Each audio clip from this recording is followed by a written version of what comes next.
Hola, bienvenidos a este nuevo video en el cual explicaremos los circuitos mixtos con resistencias utilizando el procedimiento para encontrar las corrientes, tensiones y potencias. Aplicaremos la ley de Ohm y las asociaciones de resistencias en serie y en paralelo.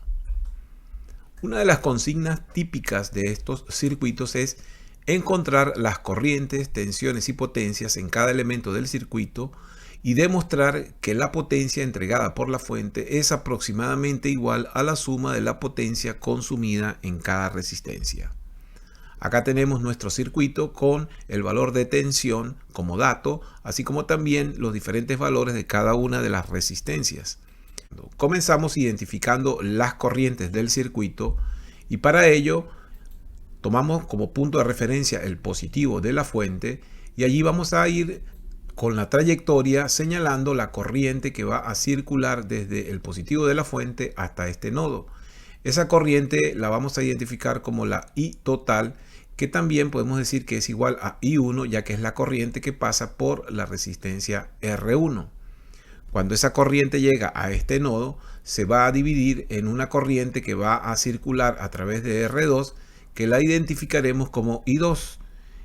Y el resto de la corriente seguirá hacia R3 y la identificaremos como I3, ya que es la corriente que pasa por R3. Luego, al llegar al siguiente nodo, entonces la corriente I3 se va a dividir en una corriente I4 que va a circular por la resistencia R4 y el resto de la corriente circulará por R5, por eso la llamaremos I5 y la identificaremos con esta dirección. Luego las corrientes 2, 4 y 5 se reunifican en este nodo inferior, volviéndose a formar nuevamente la corriente I total que pasa por R6 y por esa razón también diremos entonces que la I total es igual a I6 y es la corriente que regresa a la fuente. Esta es una de las recomendaciones que considero importantes cuando analizamos este tipo de circuitos. Identificar todas las corrientes que estén presentes en cada una de las ramas del circuito. Una vez que tenemos identificadas las corrientes, vamos a identificar ahora las caídas de tensión.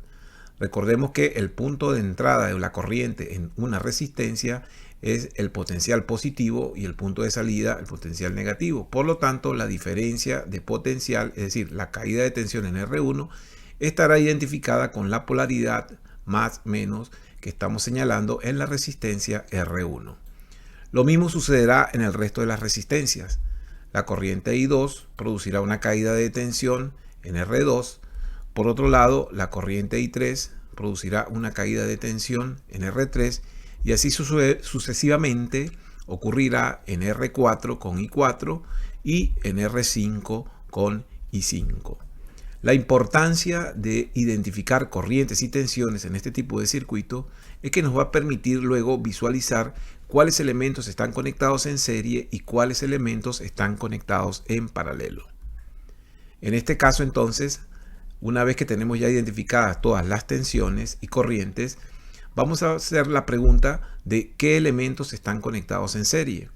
Acá podemos observar entonces que R1 y R6 son atravesados por la misma corriente, ya que la corriente total va a circular desde el positivo de la fuente hasta este nodo superior y también va a circular desde este nodo inferior hacia el negativo de la fuente. Por lo tanto, como R1 y R6 son atravesados por la misma corriente, diremos que R1 y R6 están en serie.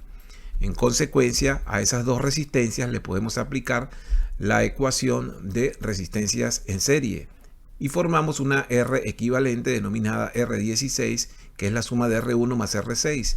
En este caso tendremos una nueva resistencia equivalente de 28 ohms. Luego, para analizar las resistencias que están en paralelo, veremos que R4 y R5 se encuentran en estas condiciones, ya que el positivo de R4 y el positivo de R5 son el mismo punto. Pero también ocurre lo mismo con el negativo de ambas resistencias. En consecuencia, cuando ambos terminales de ambas resistencias coinciden, decimos que las resistencias se encuentran en paralelo y por ende tienen aplicado la misma tensión. O dicho de otra forma, dos resistencias estarán en paralelo cuando tienen aplicada la misma tensión. En este caso entonces, para encontrar una R equivalente, aplicamos la ecuación de resistencias en paralelo y formaremos una R equivalente identificada como R45. R4 por R5 entre R4 más R5 es la ecuación que nos permitirá encontrar esa R equivalente. Sustituyendo los valores llegaremos a una R equivalente igual a 12 ohms. Ahora continuamos con la simplificación del circuito, asociando a través de resistencias equivalentes aquellas resistencias que se encuentren en serie y aquellas que se encuentren en paralelo, llevando el circuito a su mínima expresión para determinar la R total equivalente y para determinar la corriente total del circuito. Es decir, el propósito entonces es reducir el circuito a una mínima expresión. Acá entonces redibujamos el circuito y lo identificamos como circuito número 2 con las resistencias R16 y R45, que fueron las primeras asociaciones que hicimos en el circuito original. Acá tenemos la resistencia equivalente que se formó de 28 ohmios y la resistencia R2 de 30 ohmios queda igual, al igual que también la resistencia R3 de 8 ohmios, no sufrió ningún cambio, pero R45 entonces será el equivalente de la unión de R4 y R5 en paralelo, formando esta R de 12 ohmios. Luego volvemos a hacer la misma identificación. La corriente total sale de la fuente, produce una caída de tensión en R16.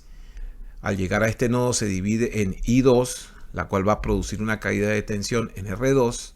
Luego el resto de la corriente total se transforma o sigue representándose con I3. I3 va a producir una caída de tensión en R3. Pero nótese acá que I3 no sufre ninguna desviación cuando he unido a R4 y R5 formando R45. Por lo tanto, I3 va a pasar por esta R45 produciendo esta caída de tensión identificada acá con los signos más y menos. Luego entonces veremos que R3 y R45 son atravesadas por I3, por lo tanto están en serie y las podemos simplificar uniéndolas en una resistencia identificada como R345 y aplicando la ecuación de resistencias en serie. Sumamos ambas resistencias y llegamos entonces a una resistencia equivalente de 20 ohms. Luego continuamos con el proceso de minimización y ahora redibujamos el circuito identificándolo ahora como número 3 y ahora con la resistencia R345.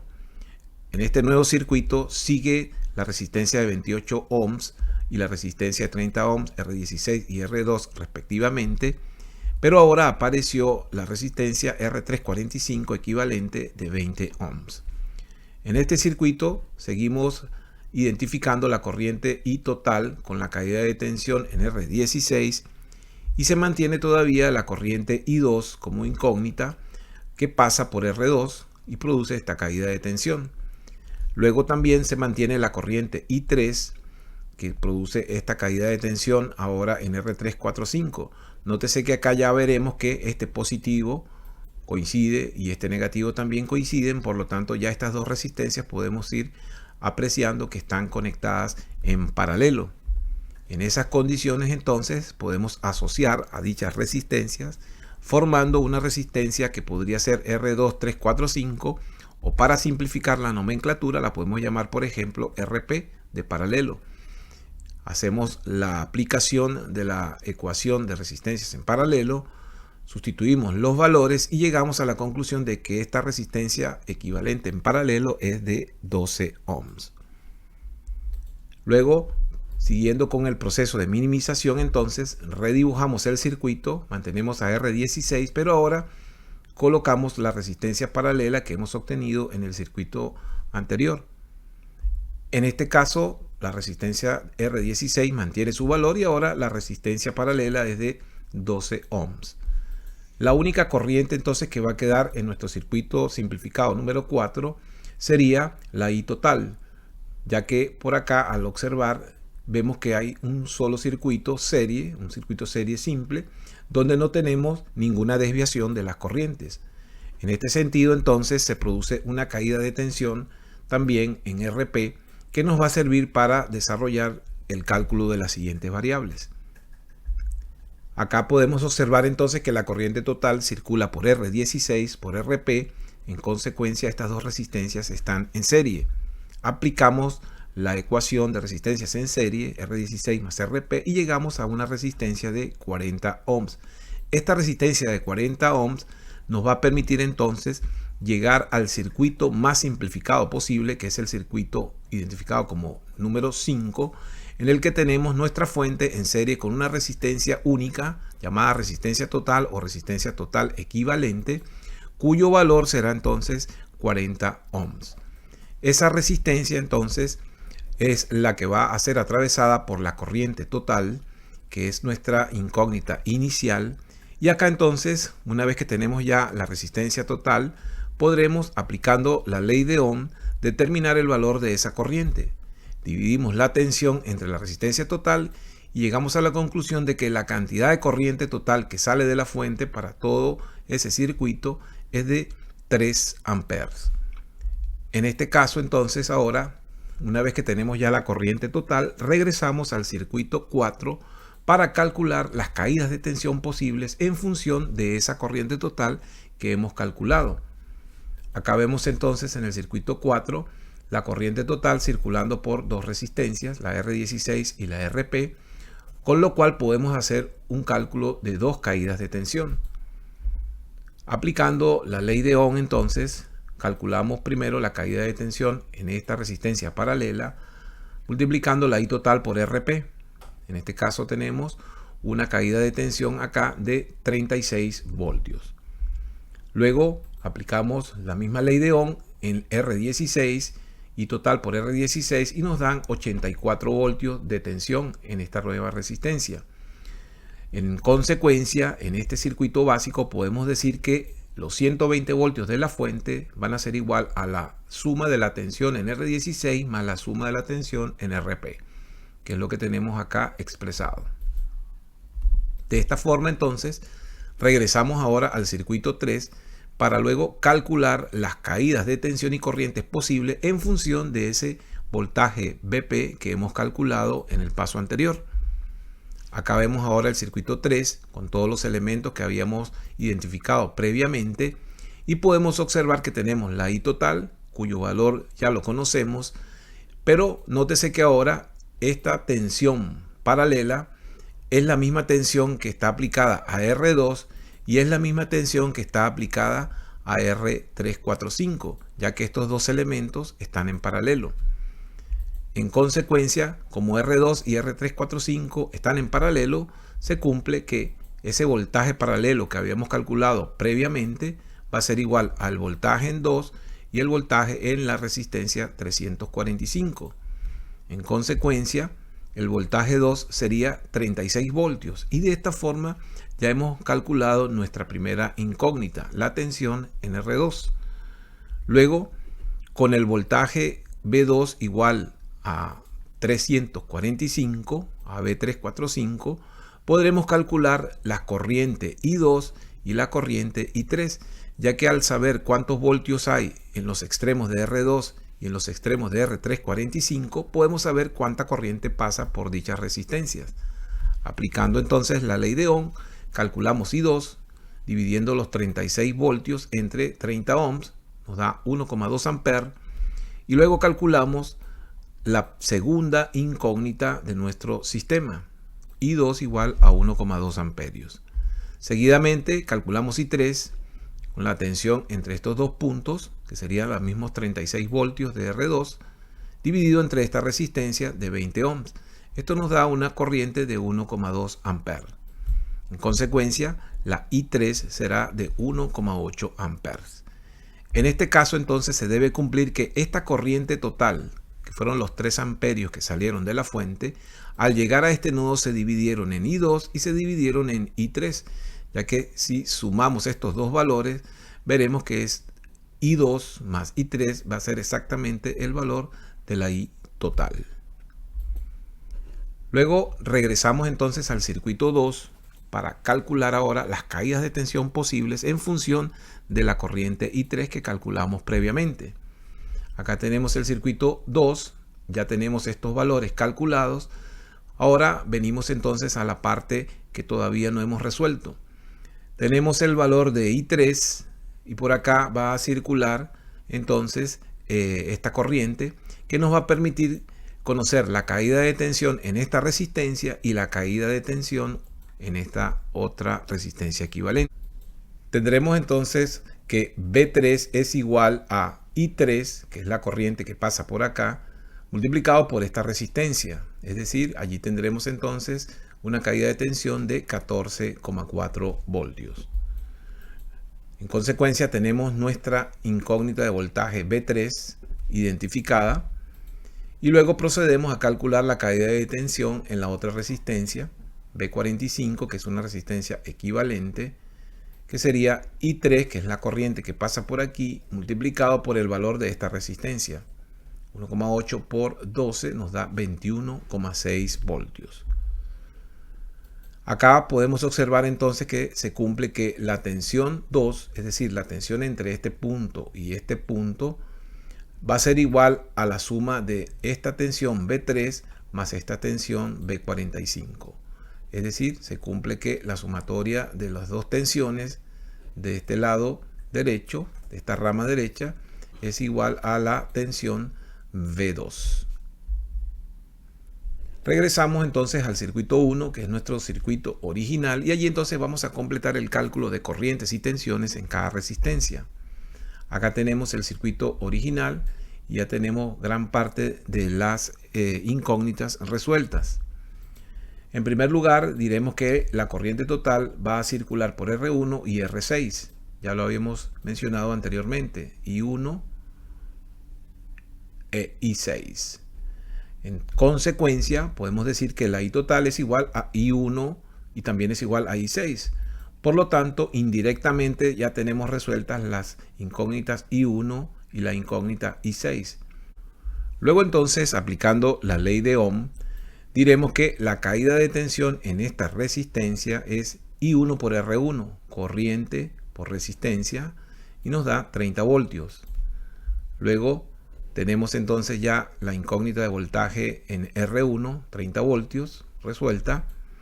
Y por otro lado, B6, la caída de tensión en esta resistencia será I6 por R6, 3 amperios por 18 ohms, nos dan 54 voltios. Y entonces ya tendremos nuestra incógnita de BR6 resuelta, 54 volts. En este caso se debe cumplir entonces que la tensión B, que es la tensión de la fuente, va a ser igual a B1 más B2 más B6. Acá podemos observar entonces que estos 120 voltios se van a distribuir en este B1, en esta B2 y en esta B3. Se cumple entonces lo que se plantea en la ley de Kirchhoff de voltajes, que dice que la tensión de una fuente es igual a la suma de las caídas de tensión en cada resistencia cuando estamos en una malla. En este caso, este circuito o esta trayectoria es lo que llamaríamos una malla. Y luego entonces acá tendríamos a V1 más V2 más V6. Sumando esos tres voltajes obtenemos la tensión total. Luego la tensión V2 quedará aplicada a toda esta parte del circuito. Y B2 se distribuirá en B3 y en B4. B4 y B5 son la misma tensión, ya que tienen compartidos ambos nodos, por lo tanto, realmente acá se debe cumplir que la tensión 2 va a ser igual a B3 más V4. En este caso, entonces, como R4 y R5 están en paralelo, positivos comunes, negativos comunes, entonces diremos que B45 es igual a B4 y a B5. En consecuencia, ya ese voltaje lo habíamos calculado previamente, B4 valdrá 21,6 y B5 también. Tenemos ya entonces resueltas nuestras incógnitas de caída de tensión. Luego, con esas tensiones, vamos a calcular las corrientes I4 e I5. En este caso, entonces, I4 será la tensión entre estos dos puntos, es decir, la tensión en R4, que es de 21,6 voltios, dividido entre los 30 ohms. Eso nos da 0,72 amperios. Tenemos resuelta ya la corriente I4. Luego I5 será entonces la misma tensión, ya que R4 y R5 están en paralelo, 21,6 dividido entre estos 20 ohms. Nos da 1,08 amperes y tenemos ya resuelta entonces la corriente I5. En este caso entonces se debe cumplir que esta corriente I3 debe ser igual a la suma de I4 más I5. Si sumamos entonces estos dos valores, llegaremos entonces a la corriente I3. Para cerrar entonces la solución del circuito, ordenamos todos los resultados en una tabla de valores, procedemos al cálculo de la potencia en cada resistencia y luego comprobamos el balance de la potencia total, diciendo que la potencia en la fuente va a ser igual a la sumatoria de las potencias en cada una de las resistencias. Esta ecuación es la ecuación de potencia en cada resistencia. Como conocemos tensiones y corrientes, pues aplicamos simplemente el producto de V por I. La potencia en la fuente la podemos calcular multiplicando el voltaje total por la corriente total, que en este caso nos daría 360 watts. Luego entonces la sumatoria de las potencias debe coincidir con esa potencia total que hemos calculado en la fuente. Acá tenemos nuestra tabla de resumen de valores, en donde tenemos en la primera columna identificadas todas las resistencias desde R1 hasta R6, incluyendo la R total. Y luego entonces vemos cada una de las corrientes que hemos calculado. La corriente por R1 es de 3 amperes, que es igual a la de R6, ya que recordemos que están esas dos corrientes son iguales porque están R1 y R6 en serie. Luego entonces esa corriente por R1 se divide en R2 y R3, 1,2 y 1,8 amperes. Y luego la corriente que pasa por R3 se divide en I4 e I5, 0,72 y 1,08. Acá tenemos listadas entonces todas las corrientes. Las tensiones entonces tenemos 30 voltios en R1, 36 voltios en R2 y tenemos 54 voltios en R6. Recordemos que si sumamos 30 más 36 más 54 nos dan los 120 voltios de la fuente. Y luego entonces estos 36 voltios de R2 se dividen entre R3 y R4. Estos 14,4 más 21,6 deberían entonces darnos los 36 voltios correspondientes a el voltaje 2. P4 y B5, como están en paralelo, van a tener la misma tensión. Tenemos entonces listadas todas las tensiones en cada una de las resistencias. Multiplicando entonces tensiones y corrientes, obtenemos la potencia en cada una de las resistencias. Acá vemos los distintos valores y acá tenemos la potencia total, que es el producto de la corriente total por la tensión total. Si ahora entonces realizamos esta sumatoria desde P1 hasta P6, podremos comprobar entonces que la potencia suministrada por la fuente, esos 360 watts, se distribuyeron en cada una de las resistencias desde la 1 hasta la 6 del circuito que hemos estado analizando. Y de esta forma llegamos entonces al final de esta explicación. Esperamos sea de gran utilidad y nos vemos en otra ocasión. Saludos y feliz día.